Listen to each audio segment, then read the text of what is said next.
हमारे नए गली न्यूज़ इंडिया चैनल को सब्सक्राइब करें और बेल आइकन दबाना ना भूलें। मुंबई के आज़ाद मैदान में जहां लाखों की तादाद में पूरे मुंबई से और नवी मुंबई और पूरे इलाके से लोग आए हैं, वहीं दूसरी तरफ जामिया मुस्लिम यूनिवर्सिटी से लोग यहां पर कुछ लोग यहां पर आए हुए हैं जो इस प्रोटेस्ट को सपोर्ट कर रहे हैं। हमारे साथ अर्श भाई है जो वहां की कमेटी के मेंबर भी हैं। अर्श भाई, आप वहां से दिल्ली से मुंबई आए हैं आज़ाद मैदान एनआरसी, सीए और एनपीआर के खिलाफ, क्या कहना चाहेंगे?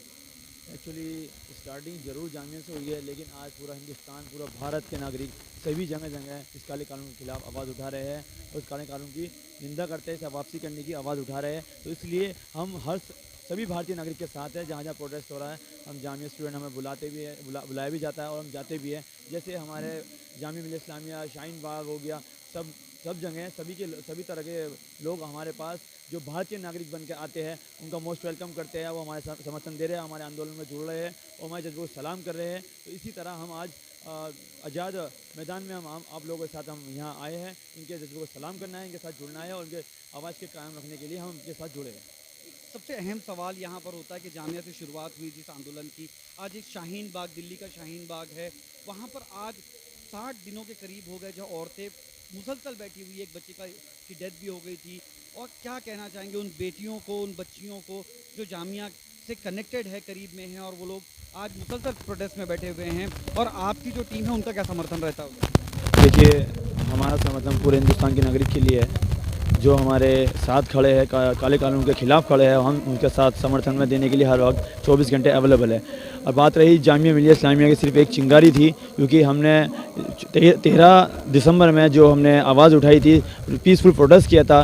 जिस तरह हमारे साथ 15 दिसंबर में काली रात, आज 2 महीने हो गए हैं 15 तारीख, तो जिस तरह हमारे साथ हादसा हुआ उसी की निंदा करते हुए हमारी माँ बहनें सब सड़क पर आई हमारा सपोर्ट करने के लिए। जब तक हम इस 2 दिन हमने स्टूडेंटों ने पीसफुल प्रोटेस्ट किया, उसके बाद जब हमारे साथ वायलेंस होता है तो हमारे साथ हमारी माँ बहनें बाहर आ गई, क्योंकि अब माँ बहनों को लगता है हमारे बच्चों के साथ हमारा भी जुड़ना ज़रूरी है। ये वही माँ बहनें हैं जो योगी आदित्यनाथ, यूपी के सीएम, जो बोलते हैं कि हमारी महिला को, हम अपना महिला को दबा कर रखते हैं और अपना जेल में रखते हैं, घरों में रखते हैं, पैक कर रखते हैं। आज वो महिला है जो आज संविधान को टूटते हुए देख नहीं सकती, इसलिए संविधान को बचाने के लिए आज रोडों पर आई है। वही महिला हमारे शाहीन बाग में बैठी हुई है। जगह एक सवाल यहाँ पर है, बहुत अहम सवाल है, जहाँ पर कहा जाता है कि राजनीतिक जो पार्टियां हैं उनकी तरफ से कहा गया कि 500 रुपये देकर वहाँ पर शाहीन बाग में जो लेडीज़ है, जो औरतें बैठी हुई है, उनको 500 रुपये डेली दहाड़ी दी जाती है, उस पर बैठी हुई हैं। क्या कहना चाहिए? देखिए जनाब, सही मायने में बात ये है कि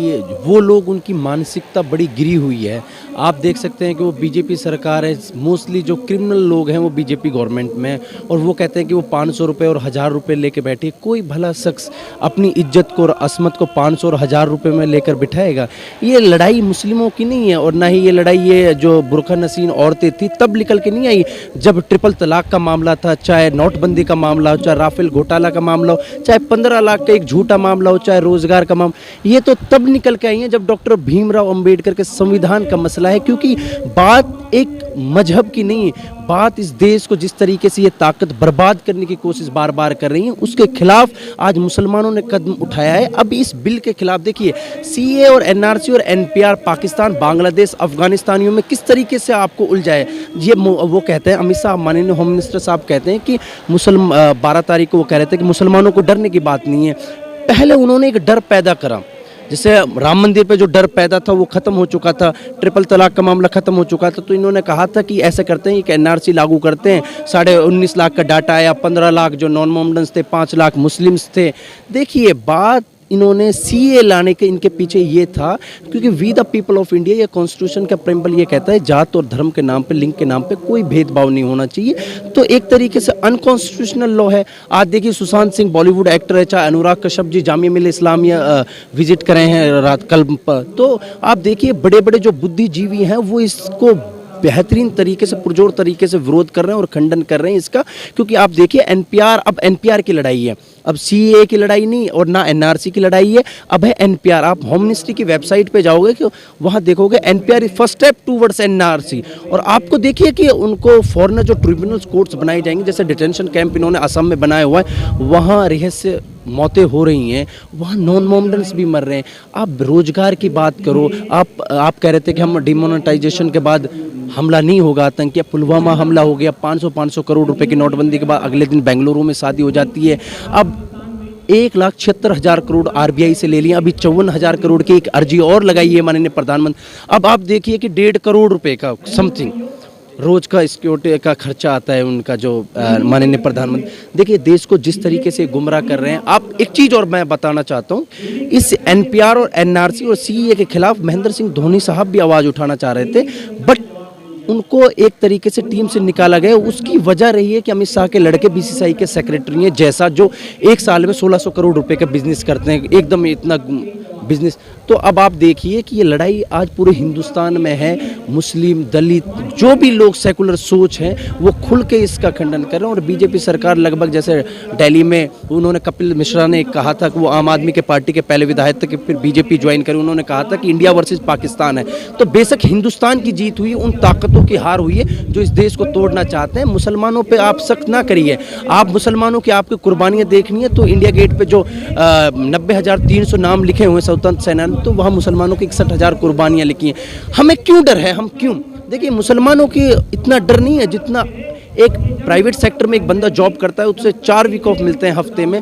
एक डोमिसाइल तो बैकडेट से, बैकडोर से जब तक 1,000-2,000 नहीं देते तो हम वो डोमिसाइल नहीं बनता। तो सवाल यहाँ पर है, अर्श मैं आपसे एक सवाल करना चाहूँगा कि हाल ही में हमारे गृह मंत्री अमित शाह ने कहा था कि बटन इतना जोर से दबाओ कि जामिया में करंट, मतलब शाहीन बाग में करंट लगना चाहिए। क्या कहना चाहोगे इस बारे में? एक्चुअली इनके पास दिल्ली में कोई मुद्दा नहीं था, क्योंकि अभी तक इन्होंने कोई ऐसा काम ना करा। जो वादे कर रहे थे वो सारे झूठे वादे थे। तो ये एक मुद्दा शाहीन बाग को लेकर इन्होंने लक्षण लेने की कोशिश करी, लेकिन हमारी दिल्ली की आवाम, पूरे हिंदुस्तान की आवाम इतनी बेवकूफ़ नहीं है। आप कुछ भी कहते रहोगे, झूठ बोलते रहोगे, वो समझेंगे नहीं। तो इसलिए झटका तो पूरी बीजेपी को ही लगा है। जो जिस तरह की दिल्ली की ये जनता ने जवाब दिया है, ये बहुत बड़ी जीत है हमारी, ये हमारे हिंदुस्तान की जीत है। जिस तरह ये हिंदू वर्सेस मुसलमान की चाल खेलते हुए आ रहे हैं, उन्हें बहुत तगड़ा एक बहुत कड़ा जवाब मिला है। हमारी भारतीय नागरिकों से बहुत अच्छा जवाब दिया है। ये दिल्ली से ये मैसेज आता है। जामिया के स्टूडेंट जो यहाँ पर आज आज़ाद मैदान आए हैं, किस तरीके का संदेश देना चाहिए? देखिए जी, हम जगह जगह हम लीड ज़रूर कर रहे हैं, लेकिन हमने चिंगारी लगाई थी। आज पूरी हिंदुस्तान में जगह जगह शाहीन बाग और जगह जगह जामिया खड़े। जैसे इन्होंने एक जामिया उखाड़ने की बात करी, एक जामिया पे हमला करा था, आज हर यूनिवर्सिटी जामिया बन चुकी है ज़्यादातर। और एक शाहीन बाग के खड़ा हुआ हमारे बाद 2 दिन बाद 17 तारीख में खड़ा होता है, 17 दिसंबर में। उसके बाद इन्होंने शाहीन बाग पे अत्याचार करना चाहा, उन्हें हटाने की कोशिश करी, हमारी बहनों को डराने की कोशिश करी। तो आज लगभग हिंदुस्तान के अंदर 150 करीब शाहीन बाग खड़े हो चुके हैं, क्योंकि ये जब हमारे पे अत्याचार करेंगे, जब हमारी हिंदुस्तान की आवाम जागेगी और इनके खिलाफ खड़े होगी। आज भी बहुत सारे ऐसे लोग हैं जो अपने घरों में बैठे हुए हैं, जो काम धंधा कर रहे हैं और वो प्रोटेस्ट में नहीं आ रहे हैं, जागरूक नहीं हो रहे हैं। क्या वजह है वो वही जानते हैं। उनके लिए कुछ संदेश? देखो, अभी बहुत से लोग ऐसे भी हैं जो सामने नहीं आ रहे हैं, पीछे से सपोर्ट कर रहे हैं। मैं उनसे भी गुजारिश करूँगा खुल कर आए, क्योंकि अब ये तानाशाही सरकार है, डरने की ज़रूरत नहीं है, क्योंकि हमारे हिंदुस्तान में एकता थी और है, रहेगी। जो शख्स अभी तक अंदर बैठे हैं, मैं उनसे गुजारिश करूँगा वो कोशिश करें, जागरूकता होए, क्योंकि आने वाली कौम पे हमारी आँच आने वाली है और हमारे हिंदुस्तान का संविधान तोड़ा जा रहा है और हिंदुस्तान को बांटने की कोशिश करी जा रही है। इसलिए आज हमारे बड़ों ने पहले लड़ाई करी थी गोरों से, आज लड़ाई हम चोरों से। इसलिए आप सबको बाहर निकलना चाहिए, इस आंदोलन में जुड़ना चाहिए। मैं ज़रूर आपसे गुजारिश करूँगा। ये थे हमारे साथ जामिया के स्टूडेंट जो कह रहे थे कि सबसे पहले तो जामिया की तरफ से जो टीम आई है, उन लोगों ने पूरी तरह आज़ाद मैदान के प्रोटेस्ट को समर्थन किया है और ये यही कहना चाहते हैं कि जो लोग अपने घरों में बैठे हुए वो निकल कर आएँ और इस प्रोटेस्ट में, ऐसे जहाँ जहाँ प्रोटेस्ट ऑर्गेनाइज हो रहे हैं उसमें हिस्सा ले। अबरार चौधरी, गली न्यूज़, मुंबई।